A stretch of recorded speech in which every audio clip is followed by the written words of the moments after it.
ler com vocês no livro de Neemias, no capítulo 1. Nós vamos ler do versículo 4 ao versículo 6.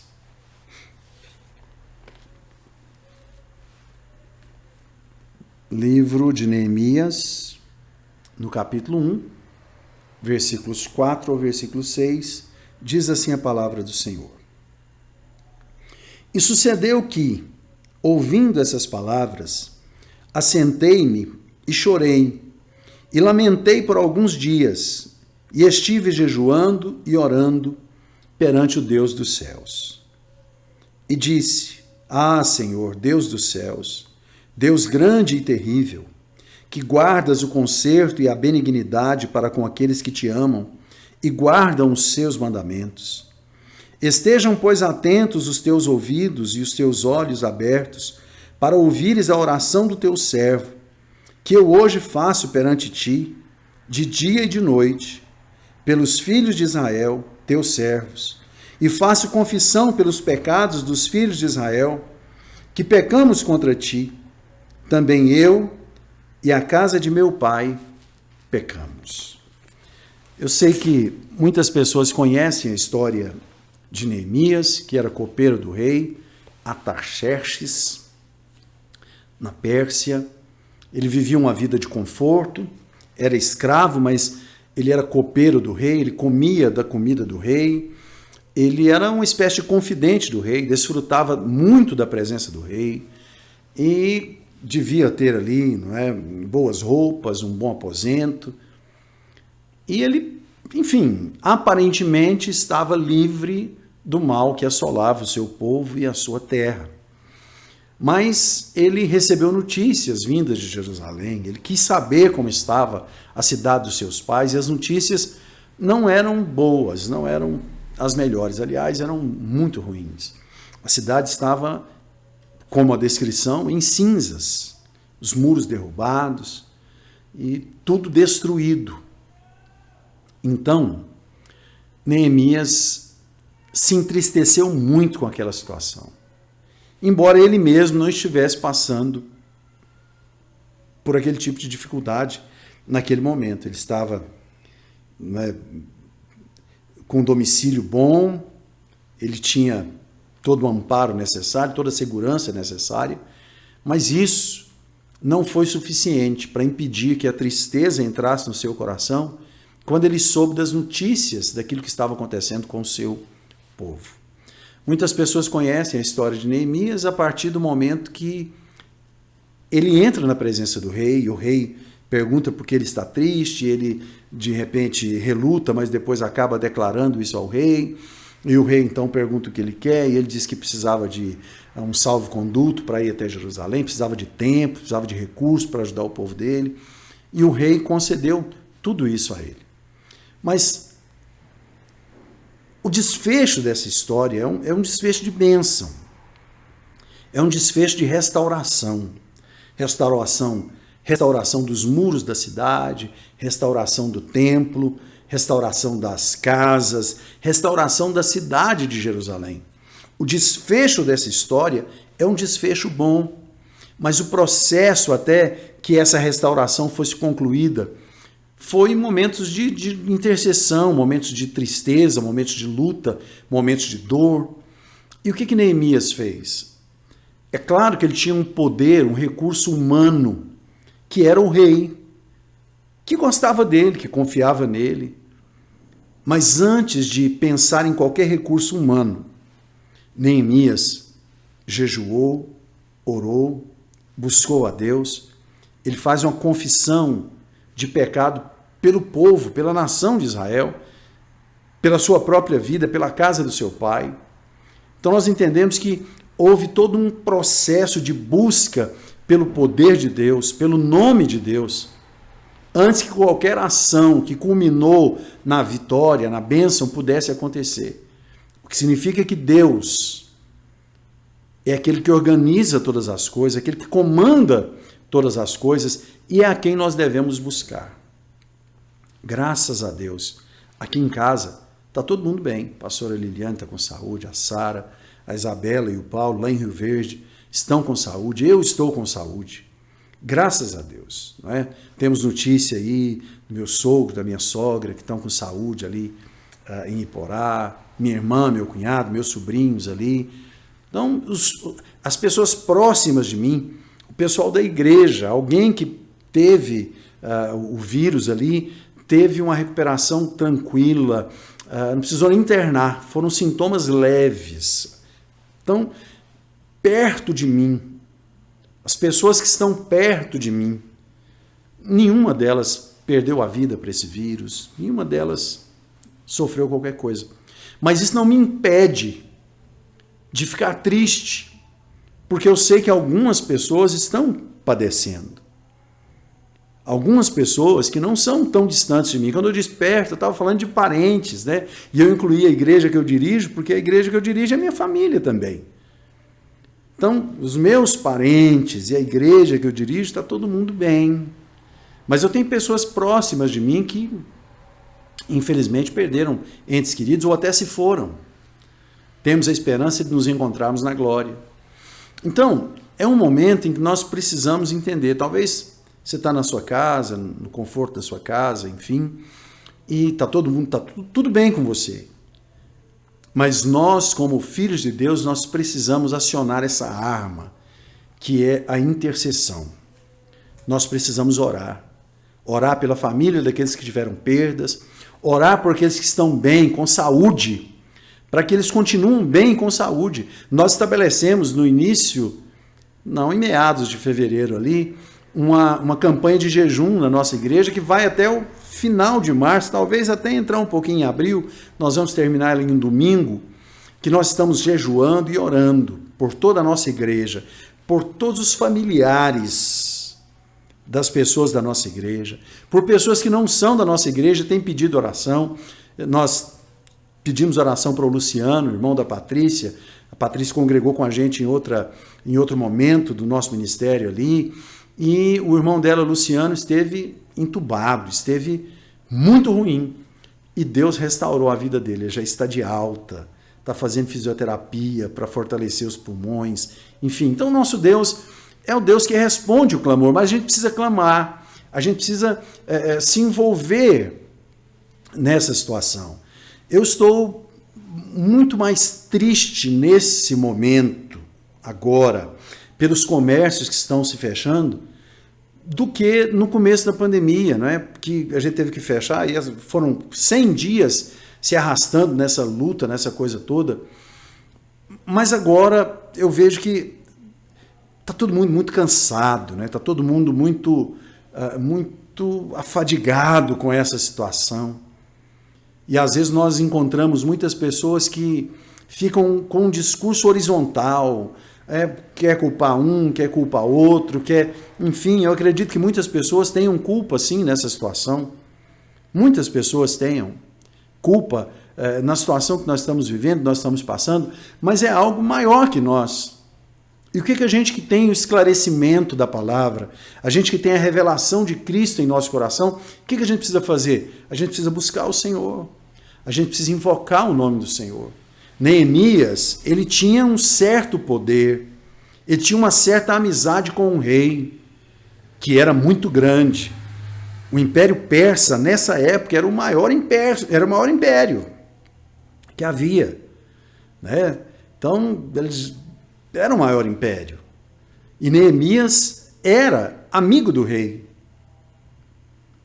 mas muito maior do que o rei Artaxerxes. É o Deus que Neemias serviu e o Deus que nós servimos, o único e verdadeiro Deus.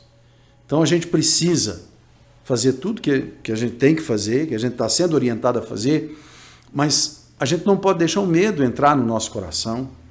E a ausência de medo não é uma situação em que a gente vá ser inconsequente. Eu sempre digo que alguns sentimentos que aparentemente são ruins são necessários. Ansiedade, medo, tristeza nesse momento. Uma pessoa que não está triste com a perda que nós estamos vivendo, aí essa pessoa está precisando, né, ter o coração quebrantado, porque é um momento triste que o mundo vive, que o nosso país vive, que a nossa cidade vive, enfim. Então, o que a gente precisa entender? Eu sou adulto, eu atravesso uma rua normal, uma rua movimentada, mas eu tenho medo de ser atropelado. Isso não me impede de atravessar a rua, mas me faz olhar para os dois lados antes de atravessar. Então, o fato de eu não ter medo de atravessar a rua, né, não me faz sair atravessando todas as ruas aí sem olhar para os lados, sem parar para ver se está vindo algum carro ou não. Então, são cuidados que a gente precisa tomar para que a vida prossiga, para que a gente possa continuar. Neemias, ele se entristeceu com a situação, mas ele sabia que a luta, a dificuldade, a tristeza, a dor, ela tem prazo de validade. Tem que acabar um dia. Tem que acabar. E a quem nós vamos recorrer? Nós precisamos levantar os nossos olhos para o Senhor. Neemias recebeu a notícia, ficou triste. Eu disse que sentimento de tristeza, dosado, ele é saudável. Tem gente que fica triste e se entrega, não quer mais sair de casa, não quer mais comer, já muda o humor de um modo geral, e a pessoa acaba entrando numa depressão. A tristeza de Neemias foi canalizada não para um ódio, não para procrastinação, mas a tristeza de Neemias foi canalizada para a oração. Neemias ficou triste e orou. É o que a Bíblia diz. Quem está alegre, canta. Quem está triste, ora. Neemias ficou triste e foi orar. Agora, tem gente que faz esse trocadilho, não é? Junta a palavra, o verbo orar, mais a palavra ação, oração, oração. Ele não apenas orou, mas ele agiu. Embora ele não tenha chegado diante do rei para reivindicar alguma coisa, o rei viu que havia alguma tristeza no coração daquele homem, que relutante abriu o coração e disse: como é que eu poderia estar alegre se a cidade dos meus pais está em ruínas, os meus irmãos estão sofrendo? E o rei então pergunta para ele: o que você quer?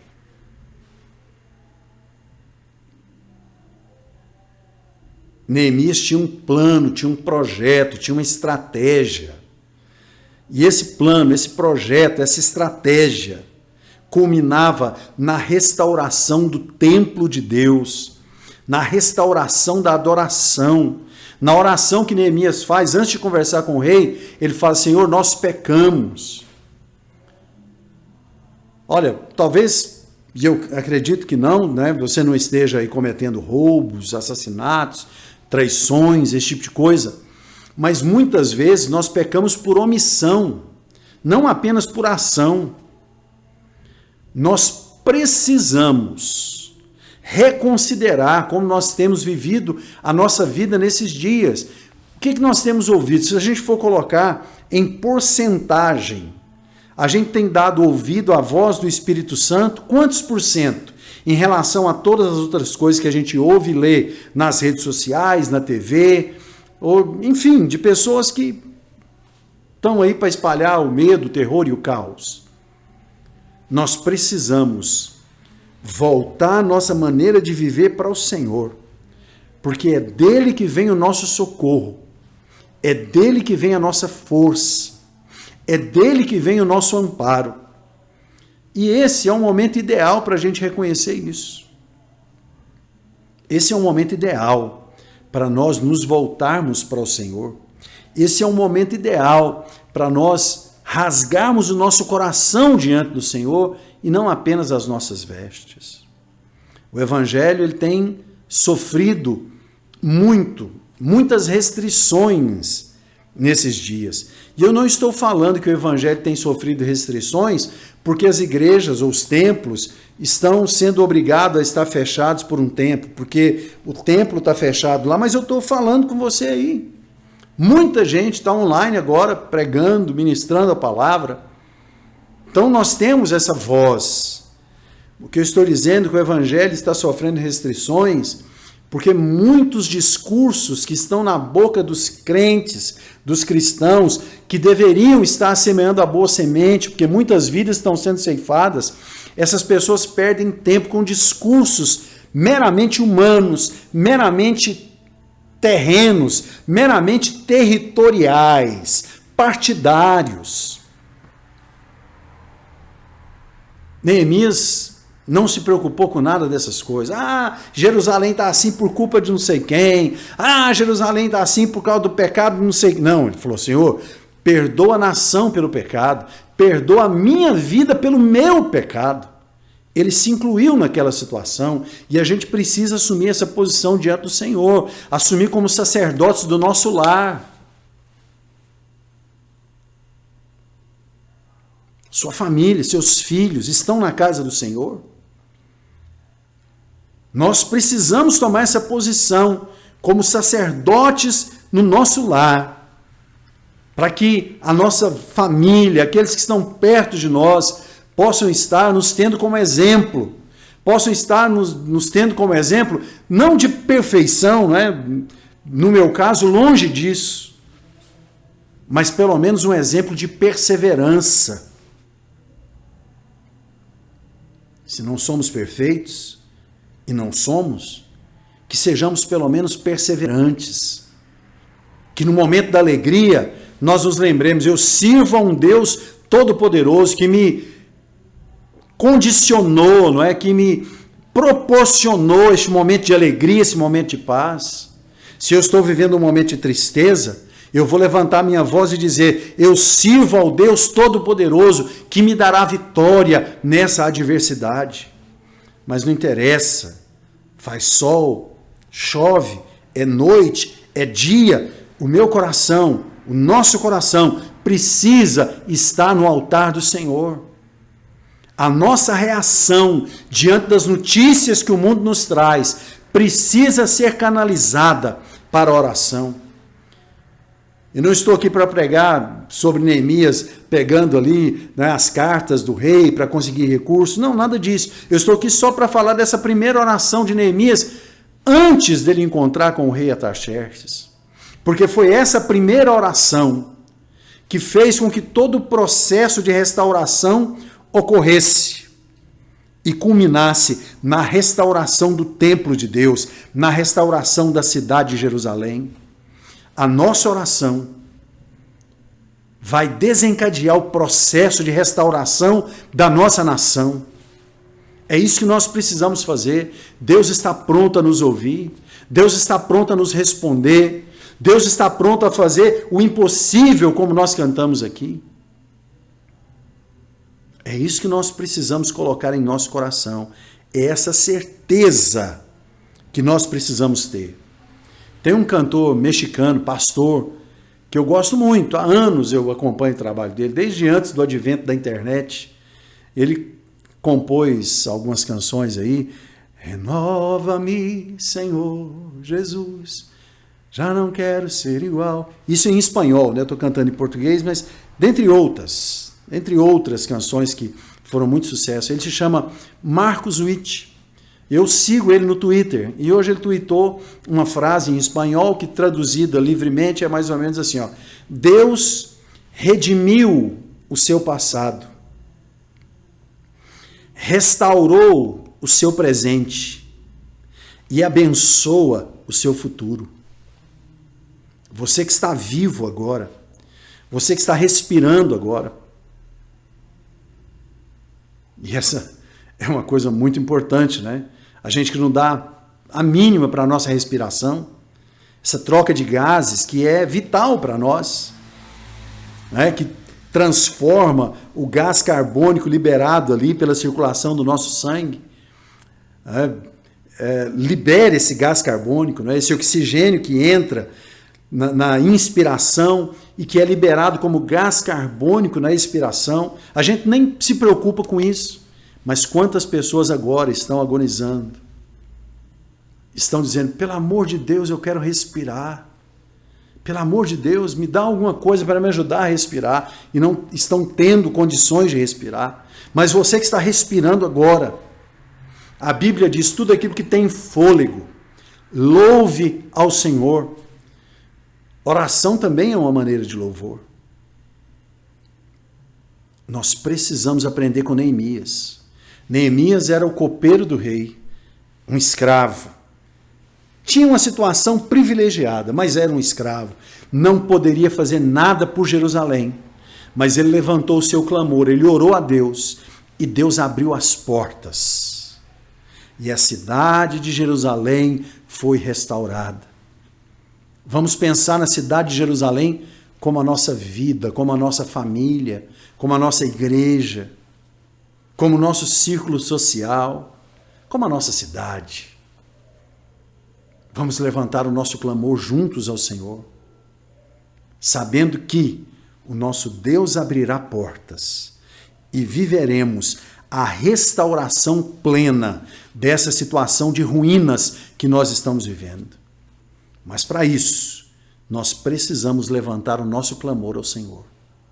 Para isso, nós precisamos confessar o nosso pecado. E uma vez mais eu repito, não estou falando de pecado de ações aí, cada um sabe da sua vida.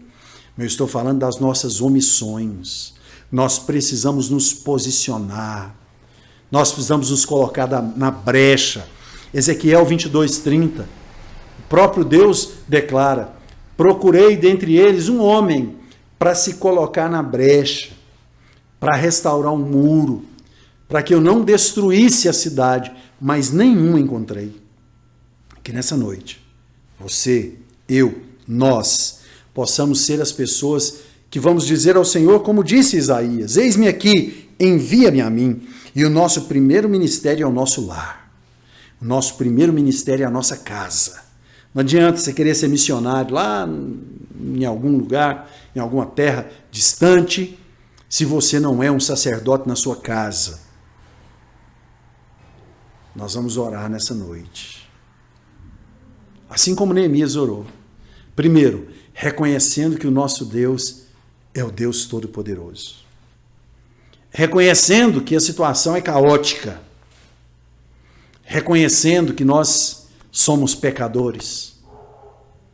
Reconhecendo que uma palavra liberada da boca de Deus pode mudar esse cenário que nós estamos vivendo, pode transformar essa história de dor que nós estamos vivendo. E assim, que nós possamos, por meio da resposta de Deus, desfrutar a paz que o mundo não conhece.